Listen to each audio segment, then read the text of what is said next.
Hubungan iman Kristen dengan moralitas dan karakter Kristiani. Dengan dosen pengampu, Bapak Suhutan, P. Simanulang, SPDK, MPDK. Topik ini dibagi menjadi 3 bagian, yaitu topik pertama, pengertian etika dan moralitas Kristiani yang akan dijelaskan oleh Clara Florencia Gantriani dan Angela Manalu. Topik kedua, membangun norma untuk penilaian moral, yang akan dijelaskan oleh Ezra Saisio Stefani Sihombing dan Nathanael Pakpahan. Dan topik terakhir, menggali dan membangun karakter Kristiani, yang akan dijelaskan oleh Clara Meda Simangunsong, Nofrina Dasmaria Damanik, dan Rajamin Purba. Selamat menyaksikan. Pengertian etika dan moralitas Kristiani. Pertama, pengertian etika Kristiani. Apa itu etika Kristiani? Sebelum kita mengetahui apa itu etika Kristiani, terlebih dahulu kita harus tahu apa istilah etika. Istilah etika berasal dari kata Yunani, yaitu ethos yang berarti kebiasaan atau adat. Oleh karena itu, etika Kristiani adalah kebiasaan atau adat tentang apa yang baik dari sudut pandang kekristenan. Kebiasaan atau adat haruslah dilihat dari sudut pandang hukum Taurat dan Injil yang segala sesuatu yang dikehendaki oleh Allah, itulah yang baik. Etika Kristiani juga dapat dipahami sebagai suatu tindakan diukur secara moral berhubungan tentang hal-hal yang baik. Dengan demikian, permasalahan yang akan dihadapi etika Kristiani ialah kehendak Allah bagi manusia yang diciptakan menurut gambarnya dan sikap manusia terhadap kehendak Allah.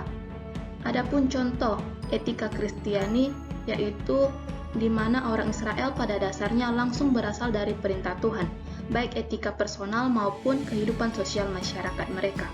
Orang Israel menerima perintah yang jelas tentang apa yang harus dilakukan dan tidak boleh dilakukan. Sebelum perintah Allah dirumuskan dalam bentuk tulisan, telah ada perumusan perintah dari mulut ke mulut. Orang Israel meyakini bahwa cara hidup yang berkenan di hadapan Tuhan dan setiap orang yang menaatinya akan menerima berkat-berkat dari Allah. Berdasarkan penjelasan dari pengertian etika Kristiani, maka dapat dipahami bahwa etika Kristiani merupakan segala perbuatan yang dikehendaki oleh Allah untuk selalu melakukan perbuatan yang baik yang berlandaskan hukum Taurat. Selanjutnya, pengertian moralitas Kristiani. Apa itu moralitas Kristiani? Moralitas berasal dari kata moral, yang artinya adalah ajaran baik buruk yang diterima umum mengenai perbuatan, sikap kewajiban, akhlak, budi pekerti, dan pikiran. Kondisi mental yang membuat orang tetap berani, bersemangat, bergairah, berdisiplin, istihati atau keadaan saat sebagai minat terlibat dalam perbuatan.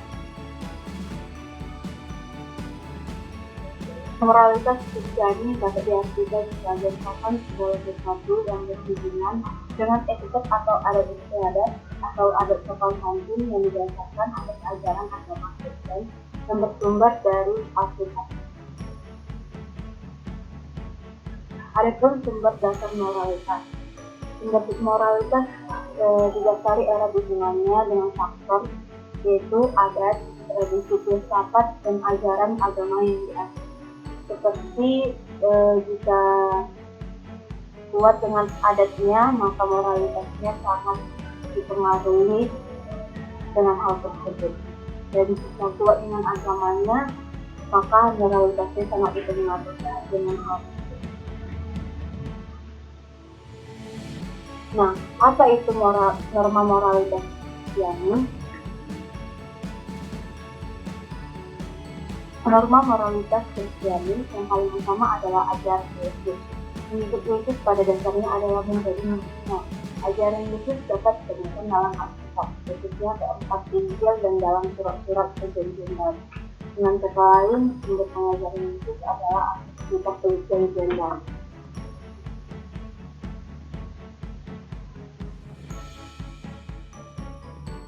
Bangun norma untuk penilaian moral. Norma merupakan ilmu yang mempelajari norma-norma sebagai ukuran untuk menilai secara etis atau menilai baik, benar, dan bertanggung jawab. Bagaimana orang membangun norma untuk penilaian yang etis? Terdapat 2 kategori dalam membangun norma. Yang utama adalah teori teologis, yang kedua adalah deontologis. Teori teologis berpendapat bahwa kebaikan atau kebenaran itu ditentukan oleh tujuan yang baik. Yang kedua adalah deontologis, berpendapat bahwa suatu tindakan itu baik bila memenuhi kewajiban.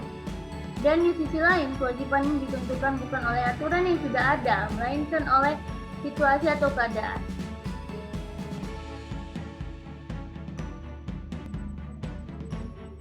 Baik, saya Nathan akan menjelaskan teman kami sebelumnya atas nama Esra Stefanus Yobowi. Di sini saya akan menjelaskan ayat Alkitab apa saja yang menjelaskan ayat Alkitab apa saja yang membangun norma untuk membuat penilaian moral. Pada ayat Alkitab yang kami kutip adalah Mika 6 ayat 8 dan Efesus 4 ayat 2. Saya akan menjelaskan satu persatu mulai dari Mika 6 ayat 8.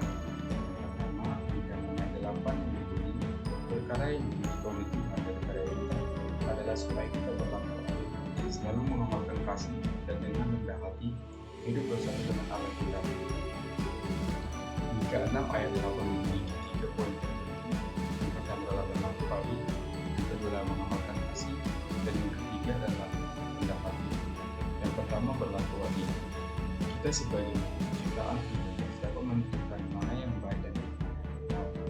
Kita sebagai ciptaan Tuhan tidak boleh memihak pada seseorang. Kita harus dapat bersikap jujur dan memperlakukan sesama. Yang kedua adalah mengamalkan kasih. Mengamalkan kasih merupakan apabila saudara kita atau sesama manusia yang sedang mengalami kesusahan atau sedang mengalami musibah, kita sebagai ciptaan Tuhan harus dapat saling mengamalkan kasih, baik dengan cara memberikan bantuan atau yang lainnya yang dapat membantu mereka. Dan yang ketiga adalah rendah hati. Rendah hati jauh lebih baik dikatakan pada seseorang, di mana seseorang tersebut tidak pernah menunjukkan apa yang dia miliki dan tetap rendah hati terhadap apa yang dia miliki. Yang kedua ayat Alkitab Efesus 4 ayat 2 yang berbunyi, hendaklah kamu senantiasa rendah hati, lemah lembut dan sabar, dan tunjukkanlah kasihmu dengan saling berbagi. Efesus 4 ayat 2 memiliki arti tidak jauh dengan kalimat ayat Alkitab Mika 6 ayat 8 yang memberikan pendapat yang membangun rendah hati terhadap rendah hati, lemah lembut dan sabar. Rendah hati menjelaskan segala apa yang kita miliki pada dunia ini dengan rendah hati dan jangan pernah menyombongkan atas segala sesuatu yang ada padamu. Yang kedua adalah sabar. Sabar dalam menentukan segala sesuatu yang kita jalani dan tunjukkan kasih dengan saling mengerti. Selanjutnya akan dibahas oleh teman kami. Terima kasih.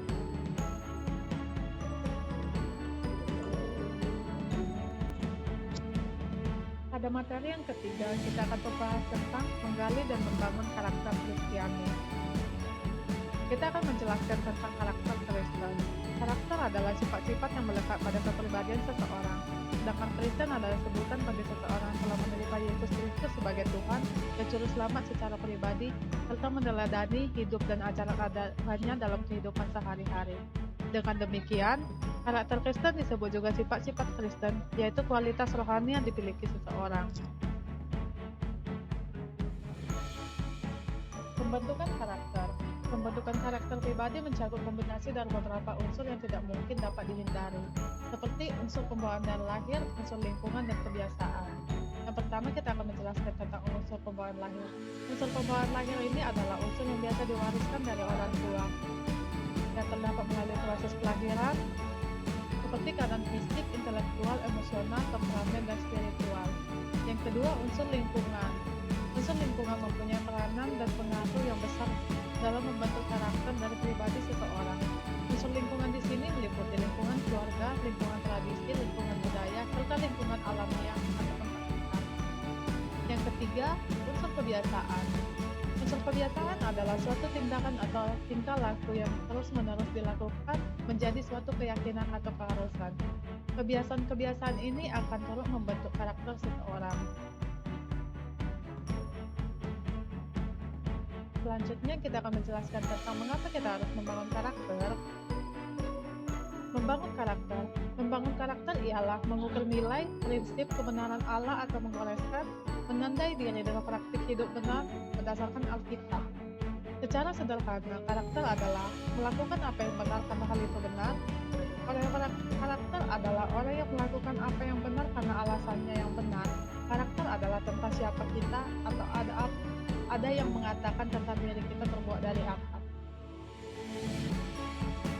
Terdapat dua kategori dalam membangun karakter. Satu, membangun karakter adalah perintah Tuhan.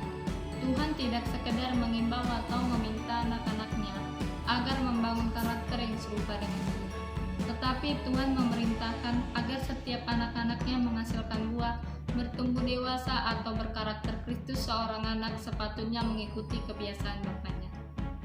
Dua, membangun karakter adalah tanggung jawab kita, bukan tanggung jawab Roh Kudus. Membangun karakter bukan tanggung jawab Roh Kudus. Transformasi karakter bukanlah sesuatu yang didatangkan dari luar, melainkan sesuatu yang dihasilkan dari dalam. 5. Ajaran Kristen sejati sesuai ajaran Alkitab.